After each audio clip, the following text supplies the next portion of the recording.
کیوں نکالا گیا، مجھے کیوں نکالا گیا؟ ذلت کا حوالہ۔ نواز شریف سڑکوں پہ لوگوں سے پوچھ رہا تھا میرا جرم کیا ہے، میرا جرم کیا ہے، مجھے کیوں نکالا گیا، مجھے کیوں نکالا گیا؟ میں آج بتانے آیا ہوں نواز شریف تیرا جرم کیا ہے۔ تو چاہتا ہے کہ تیرا پھولوں سے استقبال ہو، تیرا تو جوتوں سے استقبال کرے تو جوتوں کی توہین ہو جائے گی۔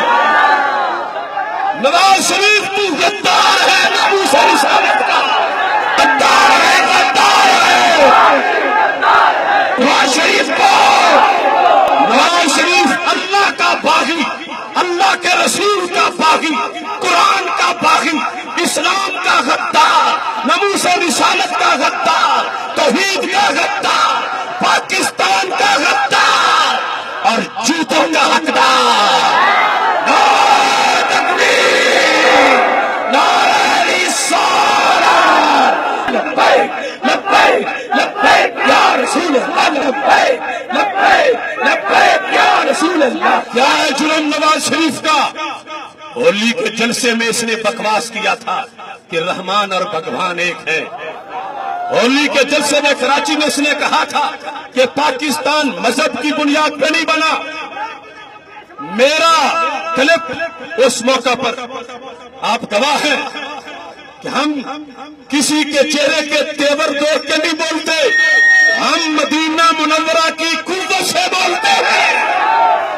ہم نے اس وقت اس جزید کو للکارا تھا اور کہا تھا تجھے پتا چلے گا کہ دستے قدرت کی پاور کیا ہے، تجھے پتا چلے گا کہ تیرے جرم کیا ہے۔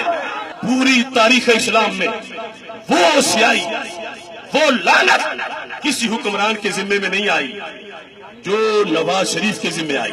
ناموس رسالت کے کسی پہرے دار کو کوئی پھانسی پہ چڑھائے، یہ ظلم کسی مسلم حکمران کے زمانے میں نہیں ہوا کہ جب کسی عاشق نے گستاخ کو مارا ہو تو مسلم حکومت اس کو پھانسی پہ چڑھا دے۔ 14 صدیوں کی تاریخ میں یہ نہیں ہوا تھا، یہ ہوا تو نواز شریف کی حکومت میں ہوا۔ یہ پوچھتا ہے میرا جرم کیا ہے؟ سن لیں سارے ادارے، سن لیں ایجنسیاں، سن لیں امریکی گٹروں کے تیرے، سن لیں مغرب کے ہرکارے، سن لیں وسط اور NGOs کے گماشتے، ہم بدلا لیں گے۔ اب ووٹ ہے کس کا؟ اب ووٹ ہے کس کا؟ پاکستان کا مطلب کیا؟